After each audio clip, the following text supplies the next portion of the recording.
Horror कहानियां थी। खून की प्यास पार्ट 2। और उसके बाद वो जंगल एक बार फिर से सुमन की चीखों से गूंज उठा। लेकिन आज की रात सुमन की चीखों को सुनने वाला वहां पर कोई भी नहीं था। अगर वहां पर कोई मौजूद था तो बस हरिया, जो कि अब एक भेड़िए में बदल चुका था। सुमन के बालों को पकड़कर घसीटते हुए वो जंगल के बीचों बीच एक जगह पर ले जा रहा था। अगली सुबह गांव में। अरे भाई, पता नहीं क्या बात है, अपने गांव का हरिया किसान और उसकी पत्नी सुमन दोनों गायब हैं। दोनों का कोई अता पता नहीं। अरे कैसी बातें कर रहे हो भाई, ये कब हुआ है? अरे पूरे गांव में खबर फैली पड़ी है। कल रात को दोनों खेत की तरफ जा रहे थे, लेकिन लौटकर आए ही नहीं। तो हो सकता है अपने खेत पर होंगे। पूरा गांव ढूंढ कर आया है भाई। जानते हो क्या मिला वहाँ पर? क्या हुआ भाई? क्या मिला? बताओ हमें, क्या मिला? अरे हरिया की पत्नी सुमन के कपड़े पड़े हुए थे। शरीर का एक एक कपड़ा फटा हुआ झोपड़ी के बाहर पड़ा था, लेकिन दोनों पति पत्नी का कोई पता ठिकाना नहीं था। अरे भाई, लेकिन उसका जो दोस्त है ना रामू किसान, उससे पता करके आते हैं ना। अब तक तो दोनों साथ ही खेत पर जाया करते थे। हाँ, हमें उसके घर जाना चाहिए भाई। चलो वहाँ चलते हैं, चलो। वो सारे लोग रामू के घर पर पहुंचते हैं। रामू अपने घर के बाहर बैठकर हुक्का पी रहा था। आज सारे के सारे लोग टोली बनाकर मेरे घर क्यों आ रहे हैं? क्या कोई मर गया क्या भाई? अरे कैसी बातें कर रहे हो? तुम्हारा सबसे अच्छा दोस्त हरिया और उसकी पत्नी गायब है, और तुम यहाँ बैठकर हुक्का पिए जा रहे हो? रामू ने अजीब सी नजरों से उन सब गांव वालों की तरफ देखा, जिसकी वजह से वो लोग एक बार के लिए डर गए। गायब है? अरे गायब नहीं है, मुक्ति मिल गई है। उन दोनों को मुक्ति मिली है। इस दुनिया में आकर हर इंसान पाप करता है, और उसे उसके पापों के लिए मुक्ति मिलना बहुत जरूरी है। अरे ये कैसी बहकी बहकी बातें कर रहे हो भाई? है? और इसका चेहरा अजीब सा क्यों लग रहा है? लगता है दोस्त के मरने का गम बैठ गया है। पागल हो गया है शायद ये पागल। ये बात सुनते ही रामू चीख कर जोर से चिल्लाते हुए कहता है, पागल मैं नहीं हूँ, पागल तुम सब हो। और ये शैतानी जंगल अब तुम में से किसी को नहीं छोड़ने वाला, सबको खा जाएगा। याद रखना मेरी बात। शैतानी जंगल? कैसा शैतानी जंगल? लगता है रामू पागल हो चुका है। हमें यहाँ से चलना चाहिए भाई। चलो। तभी रामू की पत्नी बाहर आती है। नहीं, आप लोग इनकी बात का बुरा मत मानिए। 2 दिन पहले हरिया के साथ खेत पर गए थे। जब से वहाँ से आए हैं तब से ऐसी ही बातें कर रहे हैं। भगवान जाने ऐसा क्या देख लिया उन्होंने, खेत में कुछ भी बड़बड़ाते रहते हैं। लेकिन गांव के लोगों ने कमला की कोई बात नहीं सुनी, और वो सब वहाँ से चले गए। रात अब धीरे धीरे ढलने लगी थी। तभी अचानक किसी ने धीमी सी आवाज में रामू को पुकारा।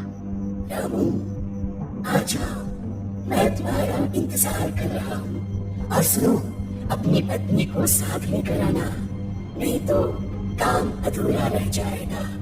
ये आवाज सुनते ही रामू के चेहरे पर शैतानी मुस्कुराहट आ जाती है।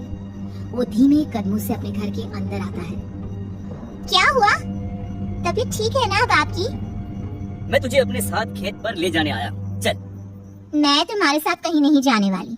मुन्ना गहरी नींद में सो रहा है, और उसे अकेला छोड़कर मैं तुम्हारे साथ खेत पर नहीं आ सकती। वैसे भी तुम्हारे उन खेतों में भगवान जाने कौन सा राक्षस घूम रहा है, मुझे तो डर लगता है। रामू गुस्से में दांत पीसता अपनी झोपड़ी से बाहर आ जाता है, और कमला गहरी नींद में अपने बच्चे के साथ सो जाती है। तभी अचानक रात को रामू की झोपड़ी के ऊपर एक साया वही गाना गुनगुनाते हुए घूमने लगता है, जो हरिया के मोबाइल में बजा करता था।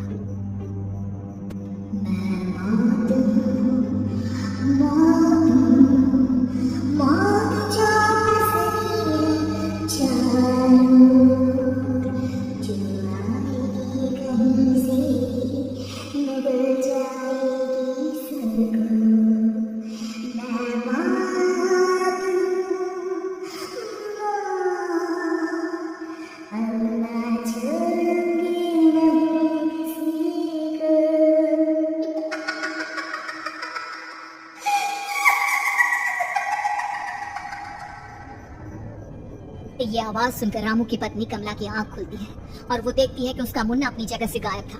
कमला चीखते हुए बाहर दौड़ कर आती है। वहाँ पर उसने देखा कि रामू ने अपने बच्चे को झोपड़ी के बाहर एक पेड़ से उल्टा लटकाया हुआ था, और उसका बच्चा चीख कर रो रहा था।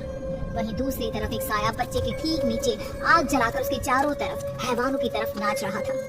छोड़ दो मेरे बच्चे को। अरे क्या कर रहे हो तुम? शर्म नहीं आती तुम्हें? अपने ही बच्चे को इस तरह मौत के हवाले करते हुए। अपना बच्चा? किसने कहा ये मेरा बच्चा है? अरे ये तो उस रामू की औलाद है, इस गांव के किसान रामू की। और मेरी दुश्मनी इस गांव के हर इंसान के साथ है। क्या कैसी बात कर रहे हो तुम? और ये औरत कौन है? ये मेरे बच्चे को खा जाएगी।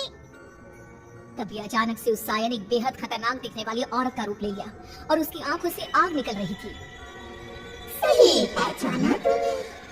मैं तेरे बच्चे को खा जाऊंगी। अगर तू अपनी जबान पति रामू के साथ जंगल नहीं आए, मैं तेरे बच्चे को खा जाऊंगी। लेकिन क्यों? आखिर क्या चाहती हो तुम मुझसे? मुझे जंगल क्यों ले जाना चाहती हो? औरत बुरी तरह से ठहाके मार मार कर जोर जोर से हंसने लगी और साथ में रामू भी। ये तो तुझे वहाँ चलने के बाद ही पता चलेगा ना। अगर तू नहीं आई तो थोड़ी देर में तेरा ये बच्चा आग में जलकर मर जाएगा। चल जल्दी। नहीं नहीं, मेरे बच्चे को छोड़ दो। तुम जहाँ कहोगे मैं तुम्हारे साथ चलने के लिए तैयार हूँ। और उसके बाद उस बच्चे को झोपड़ी में लिटाकर आगे आगे वो साया चल रहा था और उसके पीछे पीछे रामू अपनी पत्नी के बाल पकड़कर उसे घसीटते हुए जंगल की तरफ ले गया। जंगल में जाने के बाद कितनी खूबसूरत हो तुम। आज की रात बस तुम और मैं एक दूसरे के साथ रहेंगे।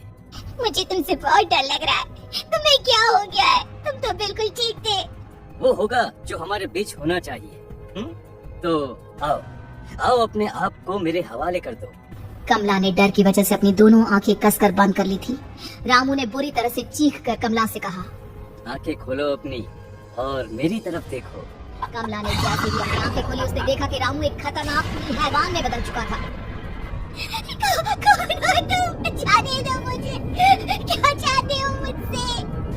वही जो एक आदमी एक औरत से चाहता है। मैं तुम्हारा पति रामू नहीं, बल्कि इस जंगल का एक भेड़िया हूँ। और आज की रात तुम्हारे खून से अपनी प्यास बुझा जाऊं। और उसके बाद वो जंगल कमला की दर्दनाक चीखों से गूंज उठा। अगली सुबह कमला के कपड़े भी जंगल में उसी तरह पाए गए जैसे कि सुमन के पाए गए थे। इस घटना के बाद पूरे गांव में दहशत का माहौल था। अपने माँ बाप की मौत और गांव में हो रहे इस तरह की घटनाओं की खबर सुनकर किशन शहर से गांव लौट आया था। अपने माँ बाप की बेदर्द मौत की वजह से वो बहुत परेशान था। तभी अचानक उसे अपने घर में खाट के नीचे पड़ा हुआ वो मोबाइल फोन मिला जो उसने अपने पापा हरिया को गिफ्ट किया था। अरे कितने प्यार से पापा के लिए मोबाइल फोन लेकर आया था। इसे एक दिन भी काम में नहीं ले पाए। और आखिर कौन है जो गांव में इस तरह की हत्याएं कर रहा है? क्या है इन सब के पीछे? क्या है? मुझे पता करना ही होगा, वरना एक दिन पूरा का पूरा गांव खाली हो जाएगा। इस गांव में एक भी जिंदा इंसान नहीं बचेगा। गांव के लोगों की मदद करने के इरादे से किशन अपने गांव से दूर एक दूसरे गांव में बहुत बड़े तांत्रिक के पास मिलने के लिए गया। तांत्रिक बाबा, अब आप ही कुछ उपाय बता सकते हैं। भगवान जाने हमारे गांव को किसकी नजर लग गई है। नजर नहीं लगी है, किसी ने तुम्हारे गांव को बद्दुआ दी है। किसी सताई हुई आत्मा का प्रकोप है और अब वो पूरे गांव में किसी को नहीं छोड़ेगी जब तक उसकी आत्मा को शांति नहीं मिल जाती। अरे लेकिन ऐसा कौन है बाबा? किसकी आत्मा है और कैसे मिलेगी उसे शांति? मौत है, मौत कहीं से भी आएगी और सबको निगल जाएगी। इससे बचने का सिर्फ एक ही उपाय है, लेकिन उस उपाय को करना आसान नहीं होगा। जो भी उस उपाय को करने की कोशिश करेगा उसकी जान जा सकती है। भले ही मेरी जान चली जाए, लेकिन मैं अपने गांव के लोगों की जान बचाने की पूरी कोशिश करूंगा बाबा। तो ठीक है, फिर अगली अमावस की रात जैसा मैं कहता हूँ वैसा ही करना। अमावस की रात तांत्रिक के बताए अनुसार किशन अपने साथ केरोसिन लेकर जंगल की तरफ चल पड़ा। उसके हाथ में देवी के मंदिर का सिंदूर भी था। किशन जंगल के बीचों बीच पहुंचा। ये देखकर उसकी आंखें फटी की फटी रह गई। वहाँ एक उबलते पानी का तालाब था और कई लोगों की लाश लटक रही थी। किशन के माँ बाप की लाश भी वहीं थी। माँ, बापू, क्या हो गया? ये क्या हो गया? तभी वहाँ पर एक औरत और आदमी आते हैं। उन्हें देखकर किशन चौंक जाता है। गोपाल काका, आपकी तो 5 साल पहले मौत हो गई थी। और निर्मला काकी, आप? मौत तो हो गई थी, लेकिन तुम ये नहीं जानते कि हमारी मौत कैसे हुई थी। क्या कहना चाहते हैं आप? कुछ नहीं, बस ये जान लो कि अब इस गांव में कोई जिंदा नहीं बचेगा। लेकिन क्यों काकी? क्योंकि 5 साल पहले इन गांव वालों ने मुझे डायन बताकर पत्थर मार मार के मार डाला। मेरी कोई गलती नहीं थी। गांव का एक बच्चा क्या लापता हुआ, सारा इल्जाम मेरी पत्नी पे डाल दिया।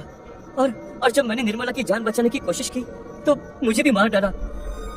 आपके साथ ये बहुत गलत हुआ काकी, लेकिन आप जो कर रहे हैं वो भी सही नहीं है ना। तुम यहाँ से चले जाओ वरना तुम भी नहीं बचोगे। हमारी आत्मा पिछले 5 साल से मुक्ति के लिए भटक रही है, चले जाओ यहाँ से। मौका देखकर किशन सिंदूर उन दोनों के ऊपर डाल देता है। उनका शरीर जलने लगता है और वो भयानक तरीके से चिल्लाने लगते हैं। अगले ही पल किशन उनके ऊपर कैरोसिन डाल देता है और वो दोनों जल जाते हैं। किशन अपने माँ बाप और दूसरी लाशों का अंतिम संस्कार करवाता है और अपने घर लौट आता है, लेकिन वो अभी भी इस बात से अनजान है कि मोबाइल अभी भी बज रहा था। मैं